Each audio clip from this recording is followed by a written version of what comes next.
Ladies and gentlemen, me talk to you straight Steve Harvey style, no sugarcoating, just truth served hot. When a man hurts you, it cuts deep.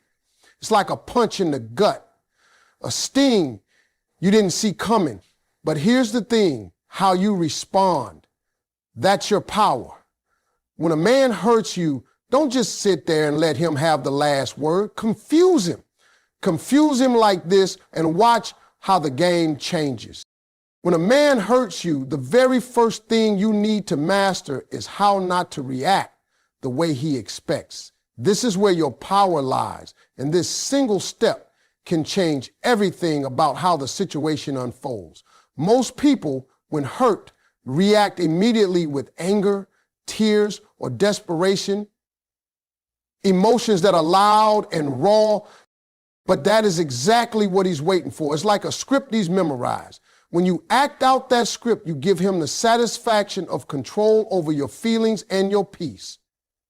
The truth is, the moment you show him exactly what he expects, the pain, the heartbreak, the meltdown, you lose. And that's why learning how to hold your ground and stay calm is not just a defense mechanism, it's a powerful weapon. Imagine this, someone throws a rock at a window. Most people would scream, yell, or retaliate. But what if instead you walk up calmly, wipe off the dust, and carry on as if nothing happened? That's what confuses the person who threw the rock. They expected chaos, but they got calm. When you react with calmness and control, you send a message that you are not shaken, you are not broken, and you are definitely not playing by their rules. It's like telling them, you don't have the power over me that you thought you did. And that can completely throw him off balance. The challenge is that staying calm when your heart is screaming in pain is not easy. Your instincts want to shout, cry, or lash out, but those instincts are exactly why most people fall into the trap of predictable reactions. Instead, you have to train yourself to pause, to breathe, and choose a different way to respond. This isn't about bottling up your feelings or pretending the pain isn't real. It's about giving yourself the space to process the hurt internally, away from his eyes. When you process your pain quietly and privately, you take back your power. You own your emotions rather than letting them own you. And that ownership is what confuses a man who hurt you because he's expecting to see you lose yourself in the moment. When you hold your composure, you also communicate strength. Strength doesn't have to be loud. It doesn't have to be aggressive. Strength is often quiet but firm. It's the kind of strength that says, I am not defined by what you did to me. When you master this calm reaction, you flip the script on him. Instead of feeling triumphant that he hurt you, he begins to wonder if he ever really had control at all. This subtle shift in power dynamic is crucial because it changes how he perceives you. He stops seeing you as someone easy to hurt and starts seeing you as someone who won't be easily shaken. There's also a psychological edge to this calm reaction. People tend to expect emotional responses from others. It's a part of human nature. When those expectations aren't met, it creates a cognitive dissonance, a mental confusion. He tries to reconcile his actions with your unexpected reaction and often finds no easy answer. This confusion is uncomfortable for him, and in many cases, it forces him to rethink his behavior. It might not happen right away, but the seed of doubt is planted. He starts to question if hurting you really accomplished anything or if it just revealed his own weakness. Holding your composure doesn't mean you have to be cold or distant. It means you acknowledge your feelings without giving them the power to control your actions in the moment. You can feel hurt, yes, but you don't have to wear it on your sleeve. Sometimes the strongest thing you can do is to simply say nothing. Silence is a powerful response. It's a refusal to engage in the drama. When he expects an argument or tears and gives silence instead, that silence speaks louder than any words ever could. It's important to remember that this calm reaction is a form of self-respect. It says you value yourself enough not to give your energy to someone who doesn't deserve it. It's a boundary that says, I will not allow your actions to dictate my worth or my peace. And that boundary is something that many people who hurt others don't know how to deal with. They thrive on chaos and reaction. But when faced with calm, they often feel powerless and confused. Mastering this response requires practice and patience. It's not going to come naturally at first, especially when the hurt is fresh. But with time, you can train yourself to catch your emotions before they spiral into a reaction he expects. You learn to breathe, to ground yourself, and to choose your response with intention rather than impulse. And the more you practice this, the stronger you become. So when a man hurts you, don't give him the reaction he's waiting for. Instead, hold your calm like armor. Let your quiet strength be the confusion that changes the entire game. Because when you refuse to be shaken, you show that your value is unbreakable and that no hurt, no matter how deep, can steal your peace. Switching up your energy when a man hurts you is one of the most powerful ways to confuse him and take back your control. Hurt naturally drags us down into a heavy, dark place filled with pain and sorrow. It's easy to fall into that pit, to carry around the weight of what happened like a burden on your shoulders. But what if, instead of letting that pain define you or dictate your energy, you chose to flip the script? What if, in the very moment when he expects to see you broken, you show up with a completely different energy, one that's vibrant, joyful, and full of life? That's the kind of confusion that disarms a man who tried to hurt you. When someone hurts you, they often want to see you diminished. They want your light to flicker or go out completely. But when you switch up your energy and bring brightness instead of darkness, it sends a message loud and clear. You are bigger than this moment, bigger than his actions, and unstoppable in your spirit. The sheer contrast between his expectations and your actual energy can leave him completely thrown off guard. He thought he was knocking you down, but instead you rise up shining. And that makes him question everything he thought he knew about you and the situation. Changing your energy doesn't mean pretending to be happy when you're not. It doesn't mean ignoring the hurt or putting on a fake smile just for show. It means choosing to focus on your strength, your worth, and the things that bring you joy despite the pain. It means not allowing his actions to steal your peace or your light. When you do that, you are taking back the power he tried to take away. This shift in energy can come in many forms. Maybe it's the way you carry yourself, standing tall, walking with confidence, smiling with genuine warmth. Maybe it's diving into activities that lift your spirit, spending time with friends who love you, pursuing hobbies that make your heart sing, or simply finding moments of peace in nature or quiet reflection. Whatever it is about intentionally choosing to fill your space with positivity and light rather than bitterness and sorrow. People who hurt others often feed off the reaction they get.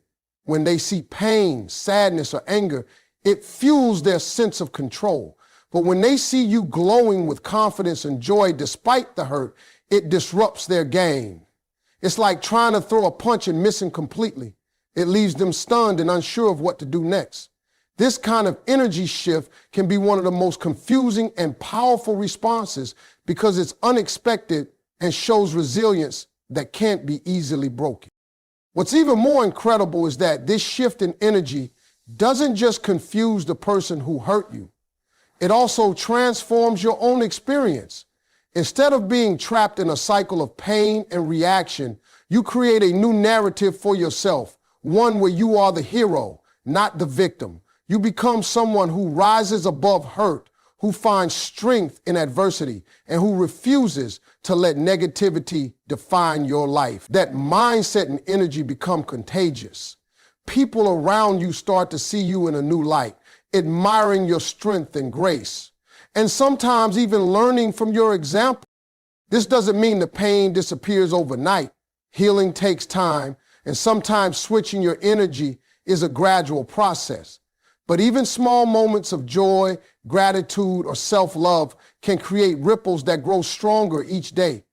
The key is to keep choosing that energy, even when it's hard, because every time you do, you build a stronger foundation of confidence and peace that no one can shake.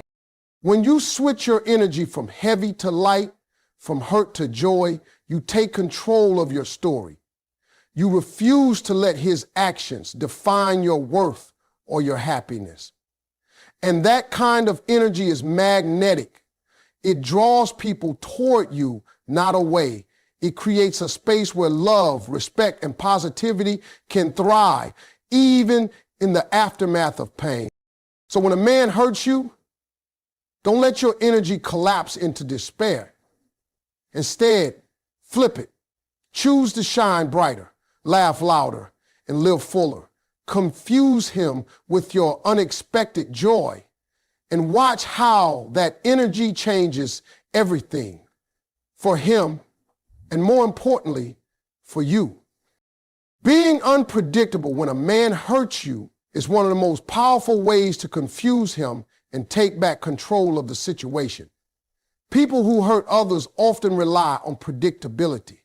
They expect certain reactions, anger, tears, arguments, or silence because it makes them feel like they're in control.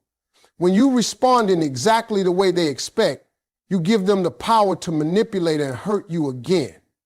But when you become unpredictable, you throw off their entire plan. You make them second guess themselves and wonder how to handle you because they no longer know what to expect. That uncertainty puts the power back in your hand. Unpredictability isn't about being erratic or reckless. It's about being intentional and strategic with your responses so that you don't fit into their expectations or patterns. For example, sometimes when a man hurts you, he expects you to explode with anger. But what if you respond with calmness instead? Other times, he might expect you to shut down and give him the silent treatment, but instead you might choose to engage in light, pleasant conversation or simply walk away without a word. Sometimes you might even surprise him by showing kindness or warmth when he least expects it. This keeps him off balance because he can't figure out your next move. And when someone can't predict your behavior, they lose control over the situation. Being unpredictable also means you refuse to be a hostage to his mood or his actions. You are the one who decides how and when to respond, and that decision is yours alone. You don't have to react immediately or in the heat of the moment. You can pause, reflect, and choose a response that best serves your peace and your dignity.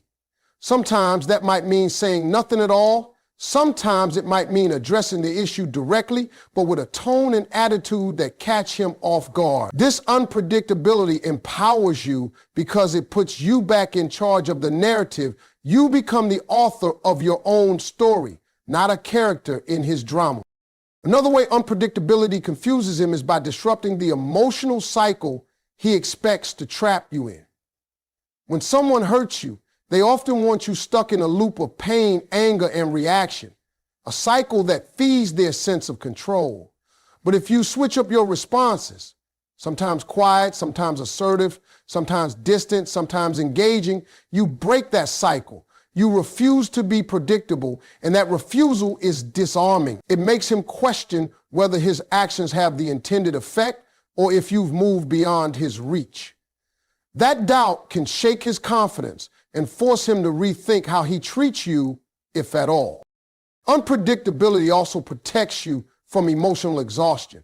When you know exactly how you're going to respond to pain, you can get trapped in a pattern that drains your energy and your spirit. But when you introduce unpredictability, you create space for creativity and self-care in how you handle hurt. You can protect your boundaries by deciding when to engage and when to withdraw. You can preserve your peace by not always playing by the same emotional rules. This flexibility is essential for healing and growth because it prevents you from being stuck in harmful patterns. On a deeper level, unpredictability teaches the man who hurt you that you are complex, multifaceted, and not easy to manipulate.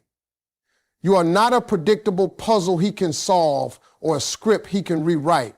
You are a whole person with a wide range of emotions and responses that can't be boxed in or controlled. This complexity demands respect because it makes clear that hurting you isn't as simple as he thought. It shows that you have strength and boundaries that won't be easily crossed.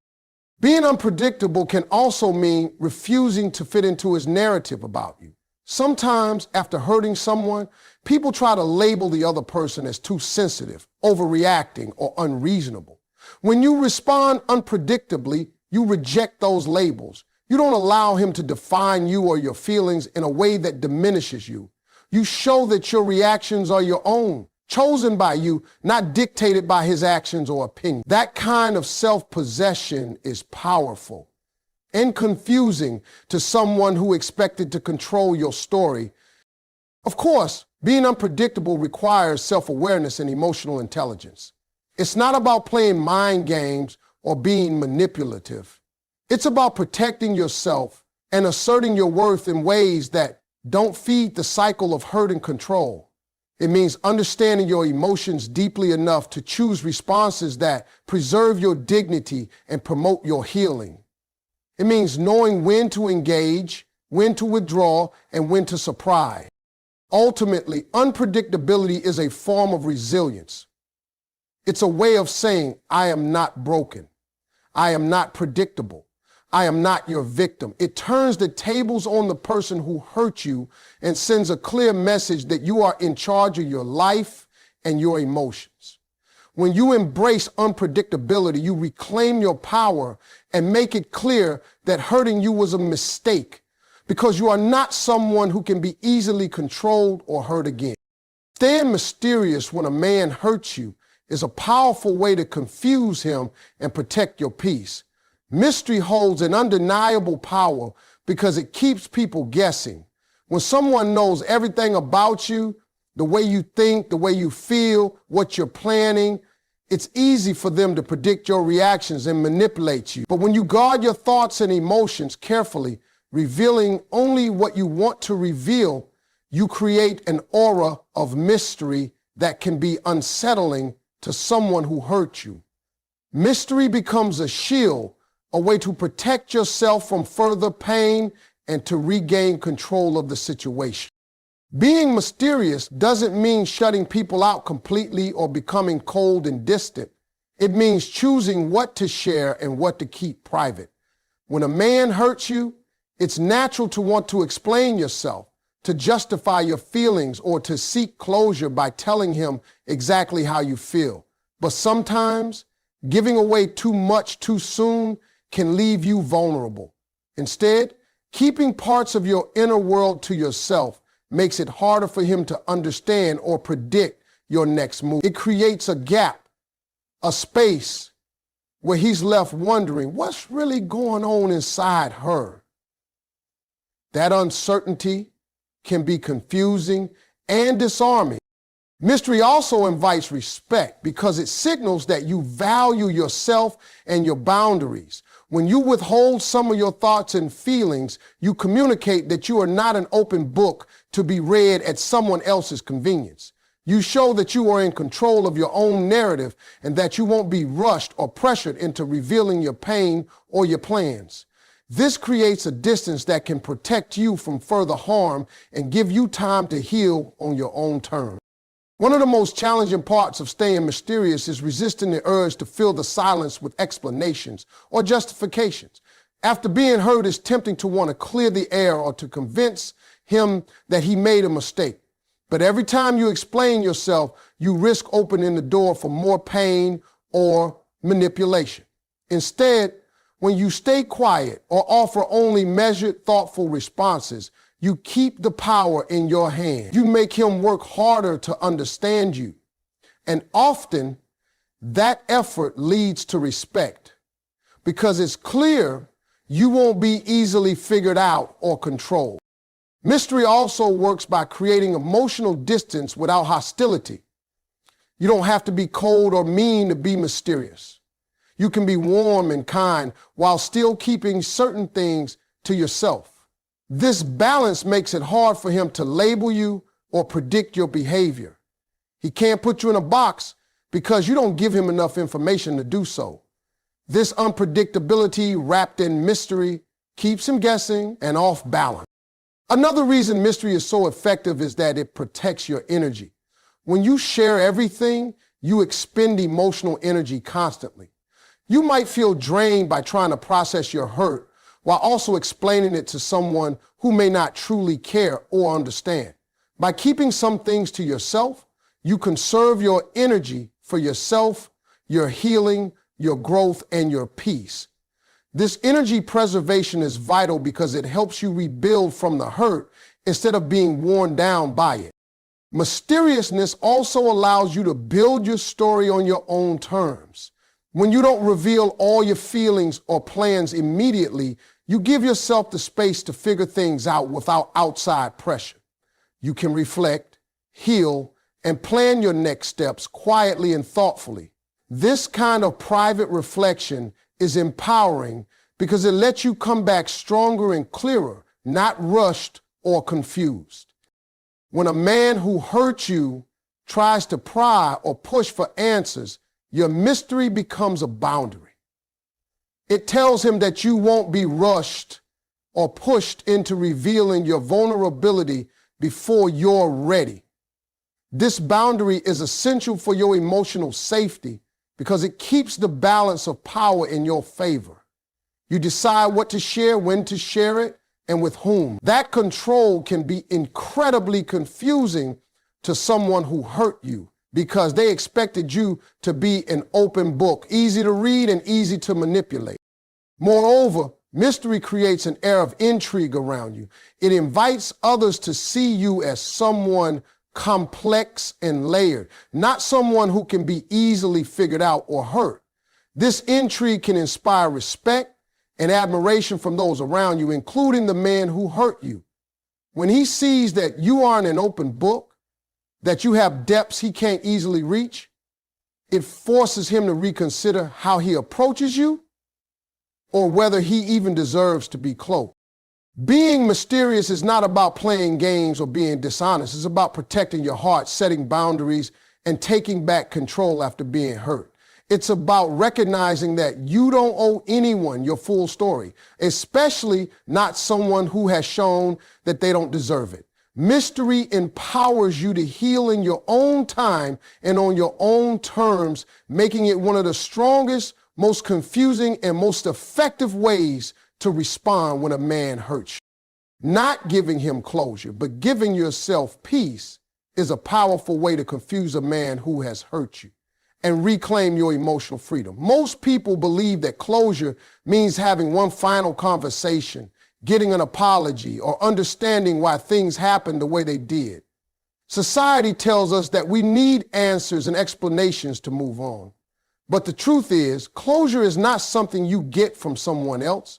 It's something you create for yourself. Waiting for him to give you closure often means you're giving him control over your healing, and that's a mistake. When a man hurts you, you might feel stuck, waiting for him to say the right words, to admit fault, or to explain himself. But those words might never come, and if you depend on them to heal, you remain trapped in a cycle of pain and disappointment. Instead of waiting on him, you have to take your power back by deciding that your peace does not depend on his action. You create your own closure by accepting what happened, forgiving yourself, and choosing to move forward, regardless of whether he gives you the answers you want. Choosing peace over closure means shifting your focus inward. It means asking yourself what you need to feel whole again, rather than what he owes you. When you seek peace, you look for ways to heal that don't require his involvement. You might journal your feelings, seek therapy, lean on friends, or engage in activities that bring you joy and calm. These steps are all about nurturing yourself rather than waiting on him. This is the real closure, the kind that frees you from the pain and allows you to reclaim your happiness. Not giving him closure also means refusing to prolong the story of hurt. Sometimes people get caught up in trying to analyze every detail or replay every conversation, hoping to find meaning or justification. But this often keeps the wounds open longer than they need to be. When you decide not to give him closure, you choose to stop dissecting the pain and start focusing on your own growth and healing. You end the story on your terms, not his. This decision can confuse him deeply because it goes against what he expects. He may believe that by ignoring or walking away without confrontation, you are weak or unfinished, but in reality, you are stronger than that. You are choosing to end the cycle of pain by taking your peace seriously. This quiet strength is disarming because it shows that you don't need him to validate your worth or your healing. It shows that you are already whole, regardless of what happened between you. Giving yourself peace instead of closure also means you don't have to wait for an apology or acknowledgement. Sometimes the person who hurt you never apologizes, or they offer a hollow apology that doesn't truly heal. Waiting for that moment can leave you stuck and resentful. When you give yourself peace, you accept that the apology isn't necessary for your healing. You forgive yourself for being hurt and let go of the need for his validation. This act of forgiveness is for your benefit, not his. It frees you to move on without carrying the weight of bitterness. Furthermore, choosing peace over closure protects your mental and emotional energy. When you focus on getting closure from him, you give away your power to a situation that may never resolve the way you want. You invest time and energy waiting on something external instead of cultivating your own internal strength. But when you give yourself peace, you conserve that energy and redirect it toward rebuilding your life and your self-worth. This shift in energy is vital for moving forward in a healthy way. This approach also redefines your relationship with the past hurt. Instead of seeing it as an unfinished chapter, you frame it as a closed one, a chapter that taught you lessons but no longer controls your narrative. When you carry peace inside, you can reflect on what happened without pain or anger clouding your thoughts. You can learn and grow from the experience without being tethered to it emotionally. This freedom is invaluable because it allows you to open new doors without dragging old wounds behind you. In essence, not giving him closure, but giving yourself peace flips the power dynamic. It removes him from the driver's seat of your healing journey and puts you firmly in control. It sends a clear message that your well-being matters most and that you won't be held hostage by unresolved feelings or expectations. This kind of peace is confusing to someone who hurt you because it demonstrates resilience, maturity, and self-respect, qualities that can make him reconsider what he lost or how he treated you. Ultimately, choosing peace over closure is about honoring yourself. It's about recognizing that your happiness and healing are not dependent on someone else's actions or words. It's about deciding to live your life fully and freely, no longer waiting on a closure that may never come, but creating your own peace that lasts. When a man hurts you, one of the most confusing and powerful ways to respond is by standing firm and refusing to be broken by his actions. This isn't about being stubborn for the sake of it, but about cultivating an unshakable strength that comes from within. A strength that says, you may have hurt me, but I will not let that define who I am or my worth. When you stand firm, you send a message that you are not a fragile object to be shattered, but a person with resilience and dignity that cannot be easily toppled. Standing firm means holding on to your values, your self-respect, and your sense of identity, no matter how much someone tries to undermine them. When a man hurts you, it's easy to feel like the ground beneath you is shaking and you might fall apart. But standing firm means planting your feet solidly on the ground, looking the hurt squarely in the eye and saying, I am still here, I am still whole. This kind of strength doesn't come from ignoring the pain or pretending it doesn't exist. It comes from acknowledging the hurt and choosing not to be defeated by it. This kind of inner firmness confuses a man who tries to hurt you because he often expects you to crumble, to beg for forgiveness, or to change your behavior to please him. When you refuse to play into those expectations, when you maintain your boundaries and your integrity, you break the cycle of power he thought he had over you. He thought hurting you would make you vulnerable and dependent, but standing firm shows him that you are independent and self-reliant. That shift in power is both confusing and disarming for him. Standing firm also means not allowing his hurtful actions to make you question your worth. Sometimes when someone hurts us, they plant seeds of doubt, making us wonder if we did something wrong or if we are less valuable. But when you stand firm, you refuse to let those doubts take root. You remind yourself daily that your worth is not determined by how someone else treats you. Your value is inherent, and no one has the right to diminish it. This self-assurance radiates outward and is unmistakable to anyone watching. Part of standing firm is maintaining your emotional boundaries. This means knowing where you draw the line and not letting anyone cross it without your consent. It also means recognizing when it's time to walk away, even if that's hard. Sometimes standing firm means choosing yourself over the relationship, knowing that protecting your peace is more important than trying to fix something that's broken. This boundary setting can be confusing to someone who hurt you because it shows that you won't tolerate disrespect or mistreatment any longer. Standing firm doesn't mean you have to be confrontational or angry. It's about quiet strength, dignity, and calm resolve. You can be kind and respectful, yet unwavering in your stance. This balance between grace and firmness can be incredibly confusing to someone who expected to break you down with their words or actions. When you don't react the way he anticipates, when you respond with calm confidence instead of pain or anger, it throws him off balance. It makes him realize that he doesn't control you like he thought.